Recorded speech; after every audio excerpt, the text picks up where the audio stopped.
Bonjour, nous tenons tout d'abord à vous remercier de nous accorder un peu de votre précieux temps pour cette interview, au cours de laquelle nous allons apprendre à mieux vous connaître, faire naître de nouvelles vocations et qui sait peut-être inspirer le futur professeur Dumbo.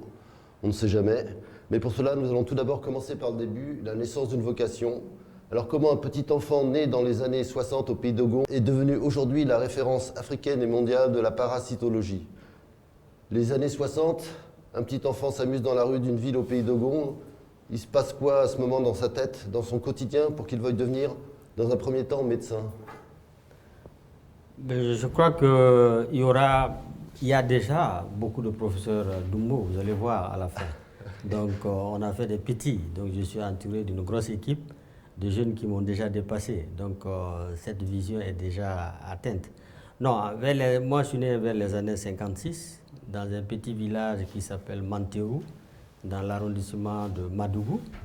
Nous sommes des gens de la falaise, nous venons de Yougadougou, et qui est vraiment le plateau d'Ogon où le masque d'Ogon est né et où la fête de Sylvie des 60 ans est née. Donc c'est vraiment, je suis d'une société de connaissances. Donc vers les années 60, quand le premier président de la République du Mali a décidé que chaque famille allait donner un enfant pour la scolarisation, j'ai été choisi au hasard. Et je suis de la première cohorte des enfants de ce village à aller à l'école des Blancs. Parce qu'il y a l'école normale qui nous éduquait, mais ça c'était l'école des Toubabs. Vous aviez des parents éleveurs, agriculteurs et aussi praticiens. Il faut expliquer aux jeunes ce que c'est, en quoi ça consiste, cette médecine. Donc les Dogons, dans cette partie du Mali qui s'appelle le Séno, vivent en situation sympatrique avec une autre ethnie qui sont les ethnies Peul. Donc chaque fois que vous trouvez un village Dogon, il y a sa sœur d'ethnie Peul. Donc ce qui fait que les Dogons sont des agriculteurs, ils ont des animaux et les Peuls sont des éleveurs, ils fertilisent les sols. Donc c'est une société d'agriculteurs et d'éleveurs qui cohabitent avec les Peuls. Donc très tôt, le jeune Dogon, à l'âge de 7 ans, devient un berger de chèvres. Il apprend à découvrir la nature, à observer. Et vers l'âge de 14 ans, nous apprenons à être des bergers de bœufs. Et on est seul dans la nature avec les animaux, écouter, observer, etc. À 14 ans, vous êtes tout seul dans la nature avec le troupeau les animaux. Donc c'est une école de la vie qu'on nous a enseignée. Et nos parents sont agriculteurs, donc on peut aller au champ ou aller faire le berger.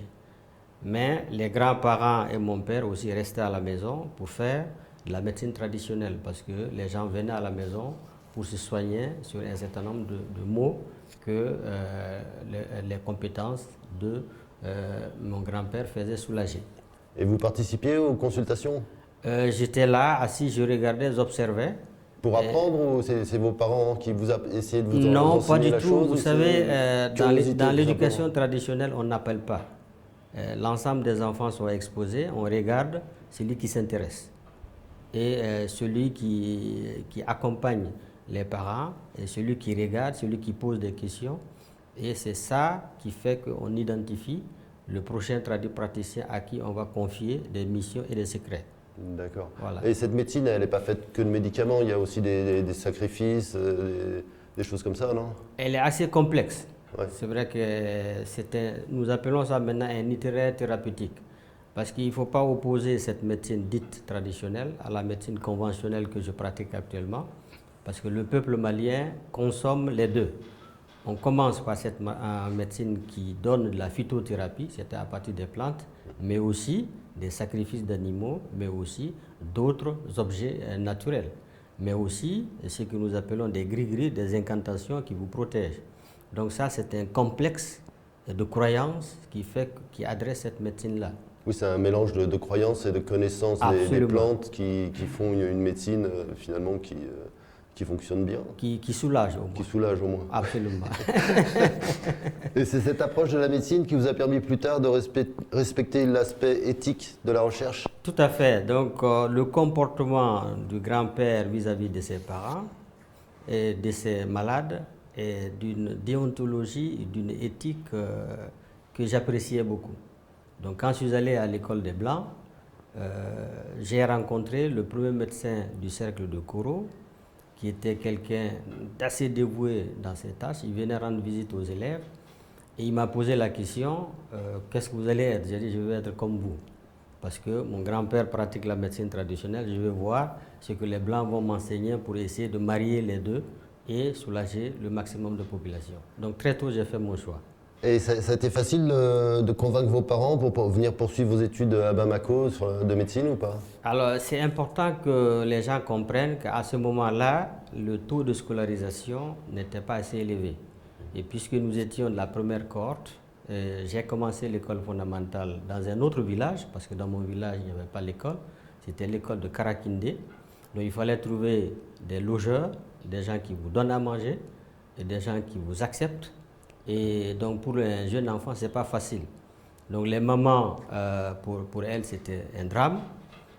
Pour les pères, c'était aux hommes d'aller, comme on partait à la guerre, il fallait se former. Donc ce n'était pas une attitude qui était partagée. Oui, c'était pas connu à l'époque, quoi. Exactement, c'était quelque chose de nouveau. Voilà, c'est ça. Donc il fallait aimer ça. Et ça n'a pas été facile, mais nous avons été bien accueillis dans ce village. Et cela nous a permis vraiment d'apprendre de la première année jusqu'à la 6e année avant d'aller à Koro. Et donc vous suivez des cours, des études, des stages ici à Bamako avec la faculté, mais vous retournez toujours au pays d'Ogon auprès de vos parents pour la médecine traditionnelle. Ce lien ombilical est essentiel. Parce que quand vous êtes éduqué dans cette culture-là, il y a un certain nombre de valeurs que vous partagez. On est venu avec une benne à Banyagra pour passer l'examen. C'était la première fois que je rentrais dans une voiture en 1971. Ah oui. Donc ça veut dire on vient de très loin.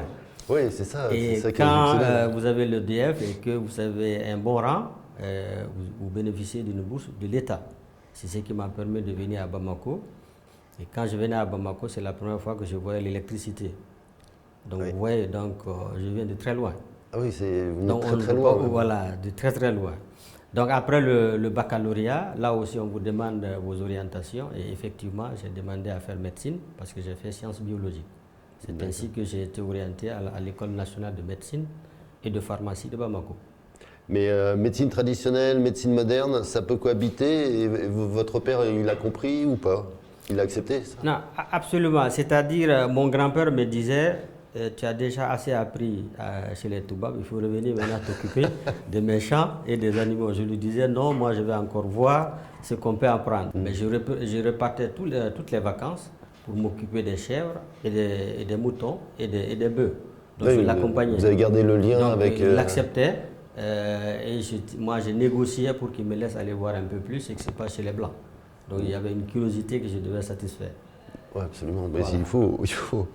Et il y a une différence d'approche entre les deux médecines, d'approche du malade ou la démarche thérapeutique, plus question de sacrifice dans la médecine moderne, quoi.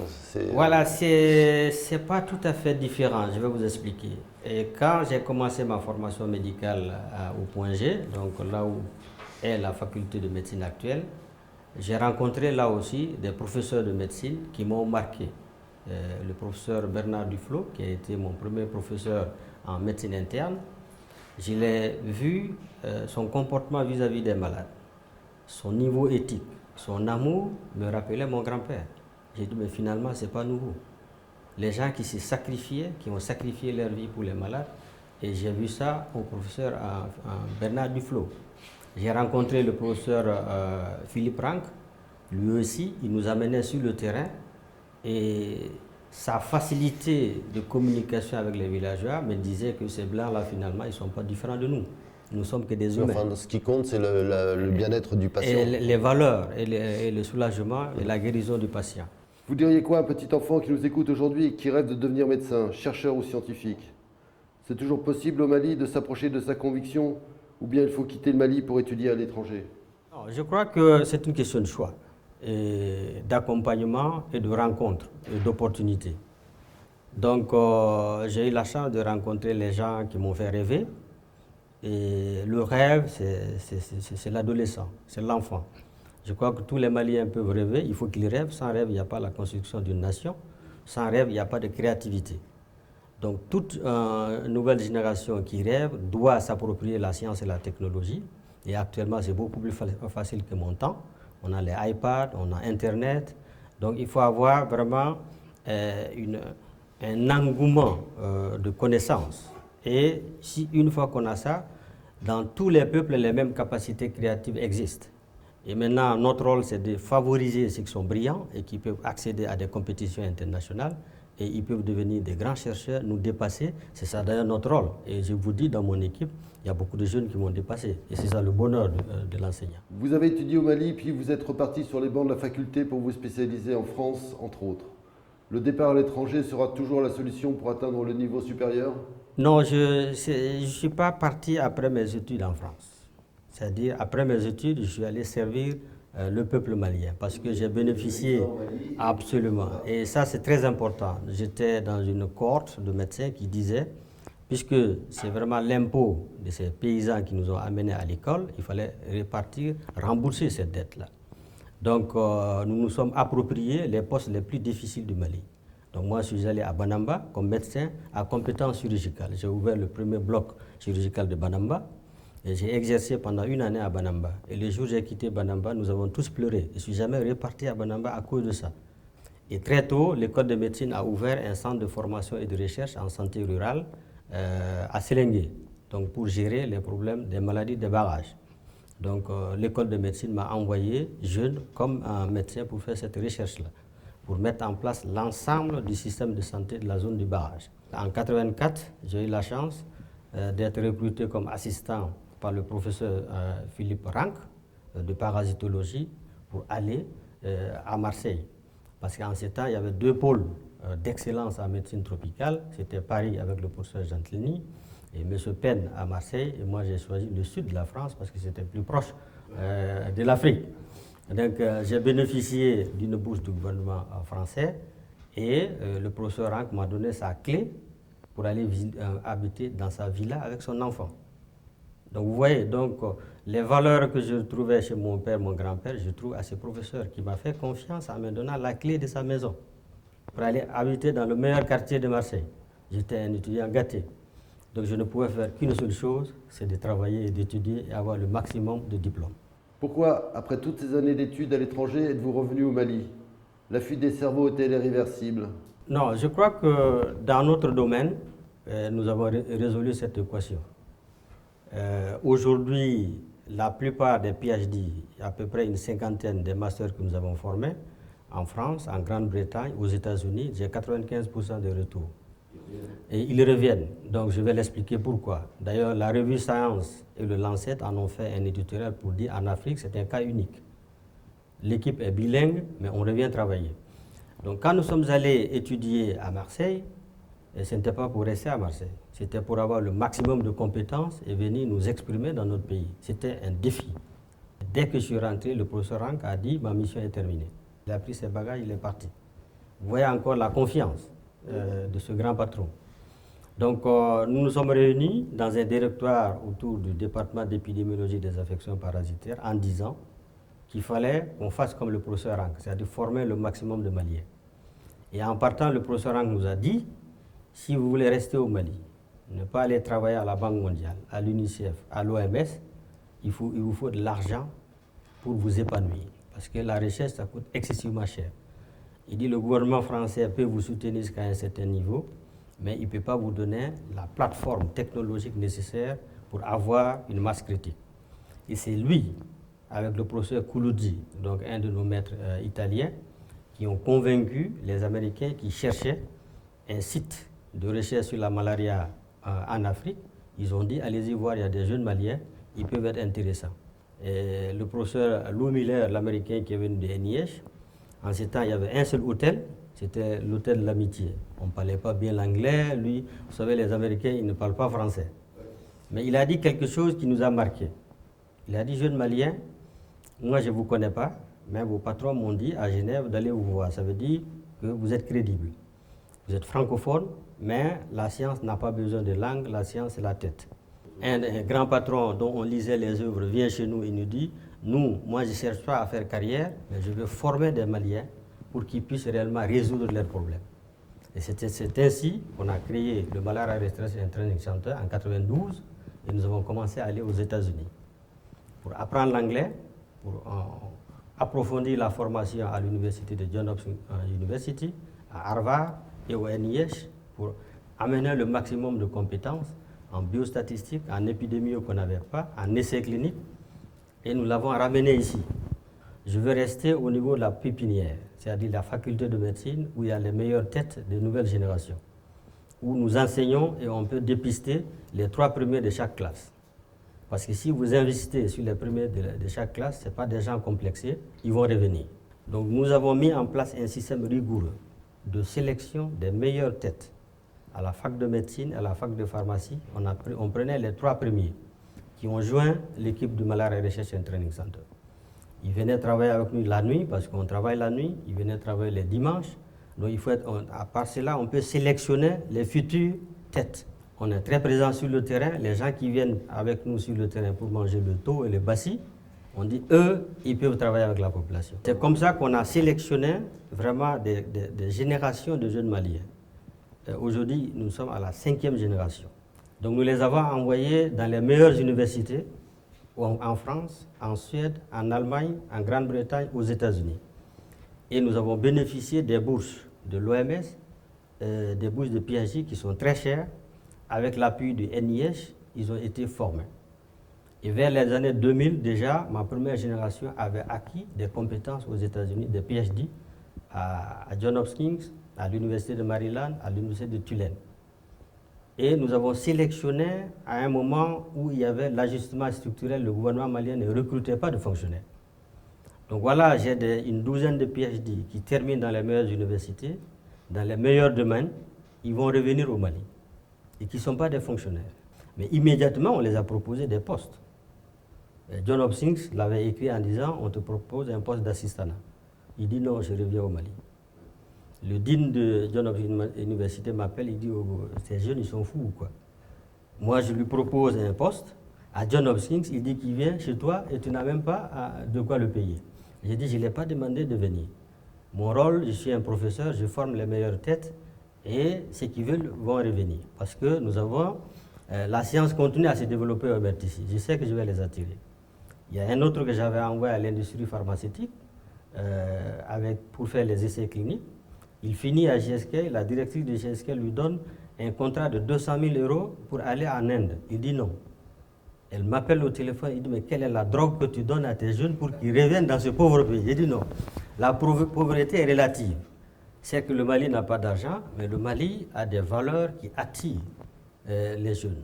Nous sommes très riches par nos valeurs, c'est pour ça que nous revenons dans ce pays.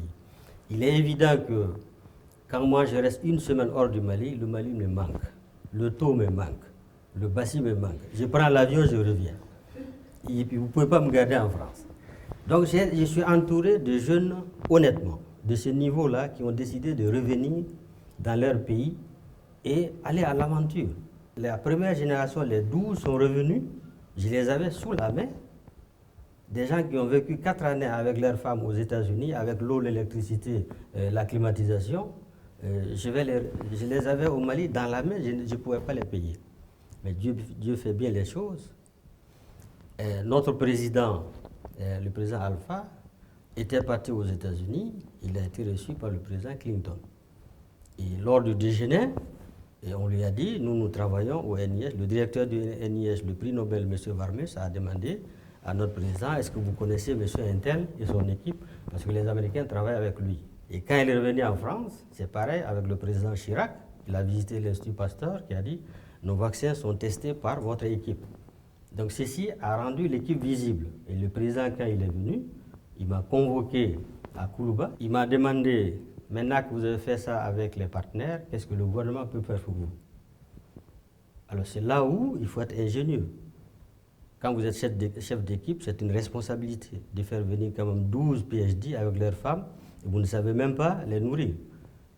Et je pense que j'ai l'idée géniale en ce temps de dire à M. le Président, j'ai dit, Monsieur le Président, la recherche coûte très cher. Et les partenaires investissent à hauteur de souhait au MRTC. C'est vrai qu'on a une plateforme de recherche exceptionnelle. Donc j'ai 12 jeunes Maliens que nous avons formés aux États-Unis, en France.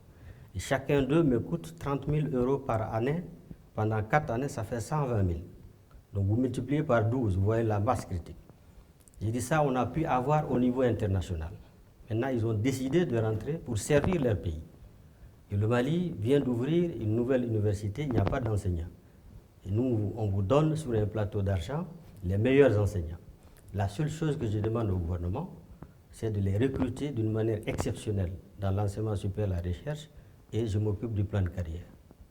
Je crois que le président, en ce temps, a regardé ses ministres. Il a dit, voilà le seul Malien qui ne me demande pas l'argent.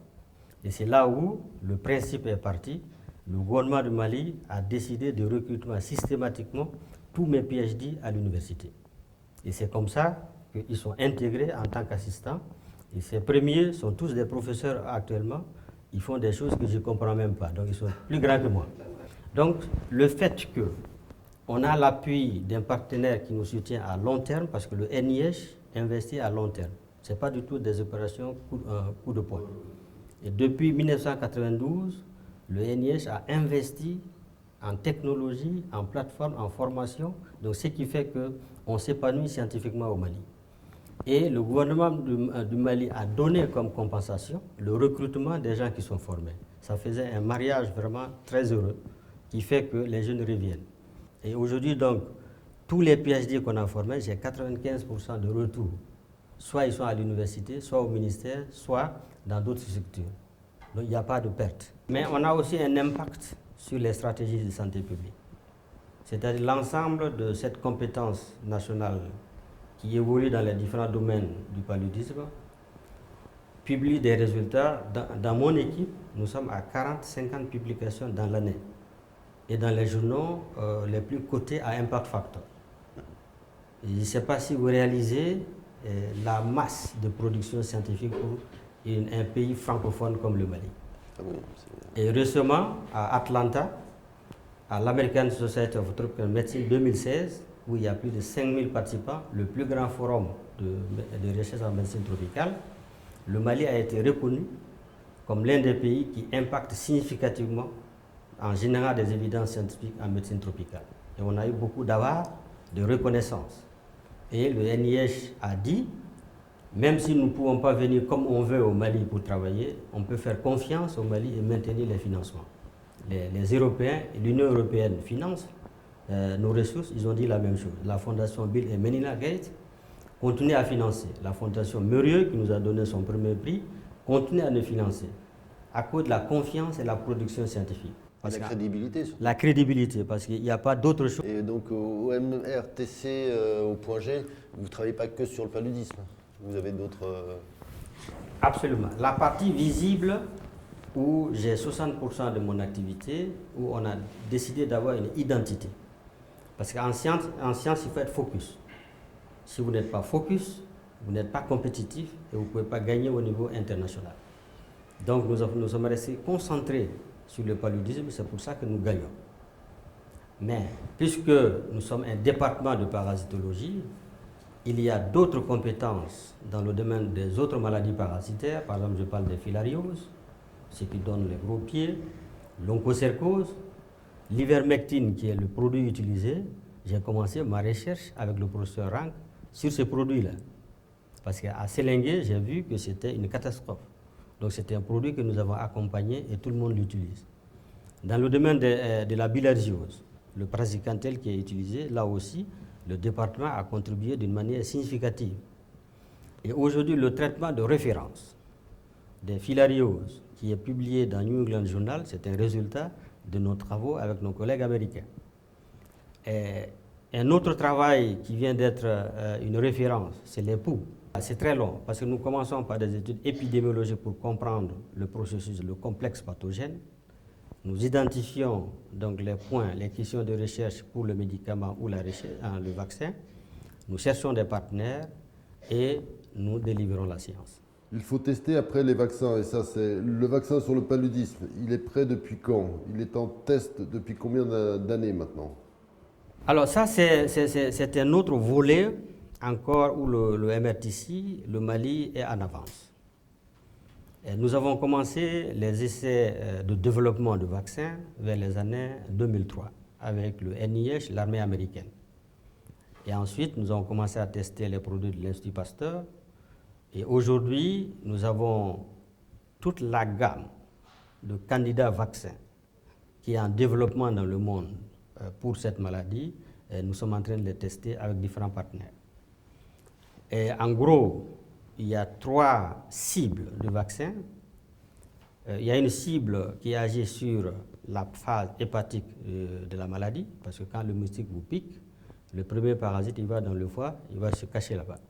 Donc nous essayons de le déloger. Et ensuite, s'il quitte le foie, il se multiplie dans votre sang. C'est ça qui donne la maladie. On essaie de limiter ça. Mais aussi, le moustique prend la forme sexuelle du parasite pour développer dans son estomac. Là aussi, on veut agir. Donc, nous avons 6 sites d'essais cliniques de vaccins certifiés par la FDA qui s'appelle ACC-GCP, c'est-à-dire des sites de référence où n'importe quelle structure internationale nous fait confiance pour tester ces produits. J'ai dit aux gens, nous avons développé des nouveaux outils qui sont très efficaces actuellement, qu'on peut utiliser pour réduire le poids du palu. Les moustiquaires imprégnés, la CPS, la chimioprévention saisonnière, c'est une de nos découvertes, et un projet financé par aussi Bill et Melinda Gates qui est maintenant implémenté dans tout le pays. On réduit de 80%. Et c'est pour ça que cette année, vous ne voyez pas d'enfants hospitalisés pour palu grave, ni à Gabriel Touré, ni à l'hôpital du Mali, c'est vide. Alors que les autres années, par terre, il y avait. Oui, c'est-à-dire, vous ne cherchez pas seulement un vaccin. Non, d'autres outils. Donc, nous disons au gouvernement et à la population, si vous mettez à échelle ces outils, on peut déjà faire un bon job. Donc, le vaccin, c'est en perspective d'élimination et d'éradication.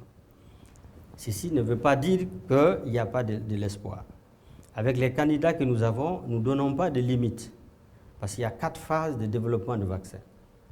Quand un produit nouveau est sorti, il y a une phase 1 qui est faite dans les pays développés, parce que c'est la première fois que le vaccin passe chez Homo sapiens.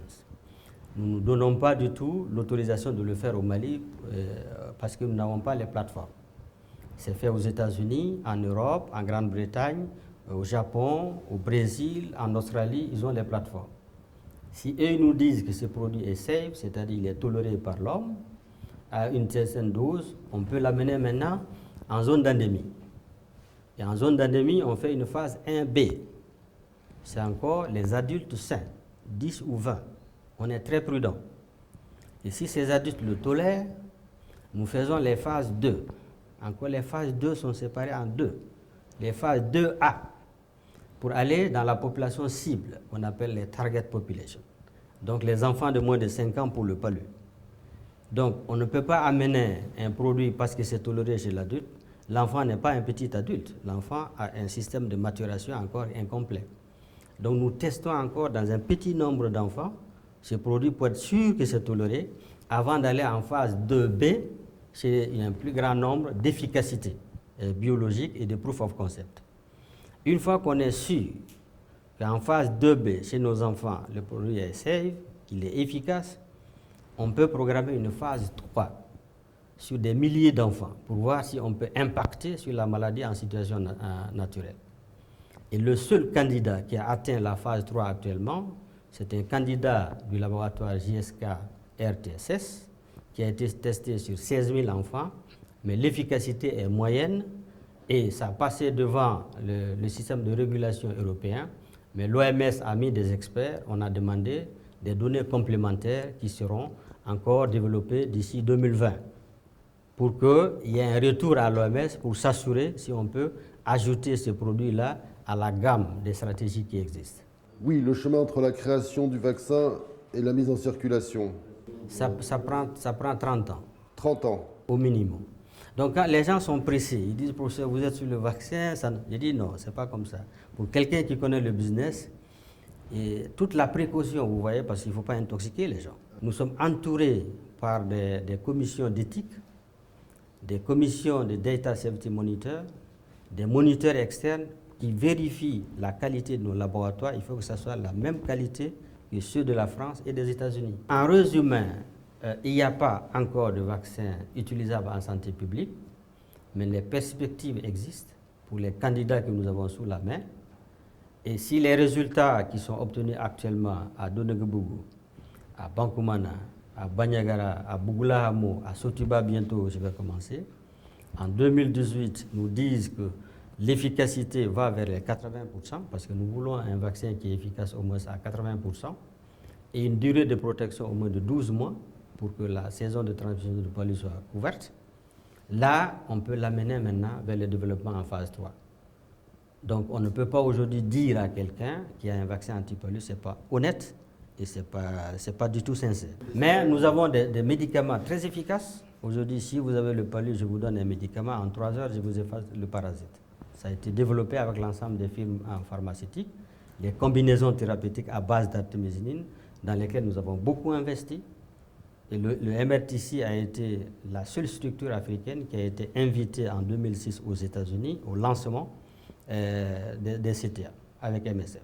Donc ça veut dire les résultats qui sont reconnus au niveau international. Le gouvernement de la République du Mali, avec ses partenaires, a fait que ces médicaments sont gratuits pour les enfants de moins de 5 ans et les femmes enceintes, dans tout le territoire. Avec le Fonds mondial, c'est que chaque enfant a accès gratuitement. Donc il n'a même pas à payer. Mais malheureusement, les gens ne comprennent pas cette gratuité. C'est tellement efficace qu'un pays comme le Mali, s'il arrive à mettre à échelle la CPS, avec les moustiquaires imprégnés, on réduit 12 000 décès dus au palu par an. Oui, il faut dire que 80% des cas de paludisme dans le monde, c'est l'Afrique. Ah, absolument, 90%. Et nous avons estimé avec la London School que si tous les pays de la CEDEAO mettent à échelle, nous réduisons de 100 000 décès d'enfants par an. Donc, l'OMS a vu ça, ils ont dit on ne peut pas laisser. Et dans la minute qui suit, l'OMS a recommandé l'utilisation de cette stratégie. Nous sommes très heureux parce qu'aujourd'hui, que ce soit à Bamako ou dans les villages, quand vous parlez du MRTC, les gens vous accueillent à bras-le-corps. Mais je vais vous dire un secret. Pour vous dire que tout le monde nous accompagne. Quand nous commandons des réactifs, du matériel qui passe par la douane, la police, quand les gens voient MRTC, ça passe. Quand les voyageurs viennent à l'aéroport, ils disent que nous, on va au MRTC, les policiers nous accompagnent, les douaniers nous accompagnent. Mais qu'est-ce que vous attendez plus que ça? Nous allons partir sur des questions un peu différentes. Okay. Une petite interview moustique. Allez-y. La nuit, vous faites un cauchemar. La raison de ce cauchemar? Un moustique? Une mouche? Je n'en fais pas. C'est moi le cauchemar des moustiques. Non, je ne fais pas parce que, je vous dis, ces insectes ont cohabité avec nous. Ce sont nos animaux domestiques. Et nous les avons domestiqués au cours de la coévolution. Je sais qu'eux tous, ils ne rendent pas malades. Les moustiques que vous voyez la nuit chez vous, il y a les anophèles qui peuvent donner le palu, mais ce n'est pas toutes les anophèles qui sont infectées. Sur 100 anophèles, il y a peut-être 10% qui sont infectés. Donc, le reste, c'est des culex, les moustiques noirs que vous produisez dans les WC. Ils ne transmettent pas le palu, ils sont l'objet d'une nuisance. Le matin, ce qui vous pique, les moustiques tigres, c'est des Aedes. Donc, les Aedes transmettent la fièvre jaune, la dengue et d'autres virus quand il y a des épidémies, mais il n'y a pas d'épidémie, puisque Dieu a créé les êtres humains pour cohabiter ensemble dans un écosystème. Nous faisons partie de la biocénose. Et c'est ça qui permet la coévolution. Je me dis que peut-être si on n'était pas piqué par ces moustiques, si on n'avait pas ces virus, si on n'avait pas ces parasites, on ne serait pas là aujourd'hui, Homo sapiens, qui est la créature de l'homme la plus intelligente qui crée la technologie. Et je vais vous donner un secret. Vous savez, les mammifères placentaires, donc qui ont des placentas. Le placenta est une formation syncytiale d'origine virale. S'il n'y avait pas eu d'infection virale, on n'aurait pas eu le placenta. On ne serait pas là. Et il semble que les mutations génétiques qui ont permis à Homo sapiens d'avoir sa station bipède, la capacité crânienne, la création des outils, la science et la technologie, c'est peut-être les coévolutions avec ces êtres-là qui font que nous changeons. Donc, ils ne sont pas si mauvais que ça. Ceux qui donnent les maladies, il faut réduire leur population, mais ceux qui ne donnent pas les maladies, nous coévoluons avec. Donc, je ne fais pas du tout de cauchemar, sur les moustiques, pas du tout. Vous croisez un moustique dans la rue, vous lui dites quoi? C'est pas de ta faute, laisse-nous tranquille, l'un de nous est de trop dans la ville? Non, pas du tout. Je le crois, je dis nous cohabitons ensemble et qu'il faut qu'on aille vers la paix armée. Vous lui dites que vous le connaissez très bien. Là, je le connais, on va signer une paix armée. Tu ne me fais pas de mal, si tu ne fais pas du mal, Tu ne fais pas du mal aux enfants africains, aux enfants maliens, tu ne fais pas du mal aux femmes enceintes. Là, on est d'accord. Je te lève, d'ailleurs, moi, je lève des milliers de musiques. Mon équipe qui a été mise en place par le professeur Yaya Touré, et dirigé actuellement le professeur Cheikh Traoré et Madou Koulibaly, ce sont des jeunes qui élèvent des milliers de moustiques. Pour nos essais cliniques, nous en avons besoin. Donc, je vous ai dit que ce sont nos animaux domestiques. Nous les élevons comme vous élevez les poules, les poissons, les bétails. Donc, je le dis, il faut signer la paix armée. Un moustique vient vers vous dans votre laboratoire. Vous aimeriez qu'il vous dise quoi? Tu n'y arriveras pas, oublie-nous, tu es trop fort, on arrête? Le moustique, je le domestique. Vous le domestiquez? Je le domestique et je regarde ses gènes.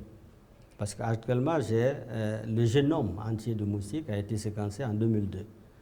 Donc, à partir de ces gènes séquencés, je peux aller sur les bases de données. Et mes jeunes actuellement de la 5e génération qui font de la génomique, de la protéomique, et vont travailler sur ces génomes de moustiques pour savoir s'il y a des aspects faibles de moustiques qu'on peut utiliser pour le rendre peu infectieux vis-à-vis du parasite. C'est-à-dire, on peut avoir des moustiques qui ne peuvent pas développer le parasite. Et on peut faire de la vaccination écologique. C'est-à-dire, il faut que vous... Voilà, pour le rendre peu infectieux vis-à-vis du parasite, mais il va rester. On ne pourra jamais éliminer le moustique dans le monde. Il ne faut même pas y penser. On doit cohabiter en les domestiquant pour qu'ils ne fassent pas du mal. Voilà. Je vous remercie beaucoup d'être venu nous voir. Voilà. C'était un plaisir. Une petite dernière question. Le petit enfant du pays d'Ogon aujourd'hui, il est fier de lui, non? Non. J'ai eu la chance d'avoir réalisé mon rêve. Très sincèrement. Je voulais aller à l'école des Blancs. Je voulais découvrir qu'est-ce qu'il peut m'apporter. En France, on m'a beaucoup apporté. Aux États-Unis, on m'a beaucoup apporté. En Grande-Bretagne, on m'a beaucoup apporté. En Suède, en Allemagne, j'ai fait le tour de tous ces pays. Et j'ai pu convaincre dans mon rêve des jeunes Maliens qui ont rêvé avec moi et qui sont revenus et qui ont montré qu'un pays dit pauvre, parce que moi je n'ai jamais cru que le Mali est pauvre, nous sommes riches, ils s'expriment, ils s'épanouissent, nous nous épanouissons dans notre pays, on gagne notre vie. Je n'ai pas l'air malheureux. Vous regardez mes collègues, ils ne sont pas malheureux. Nos enfants vont à l'école, ils ont accès. Et puis on a des reconnaissances internationales, nationales. Et puis on a des impacts qui permettent quand même de sauver des vies humaines. Je suis quelqu'un d'heureux.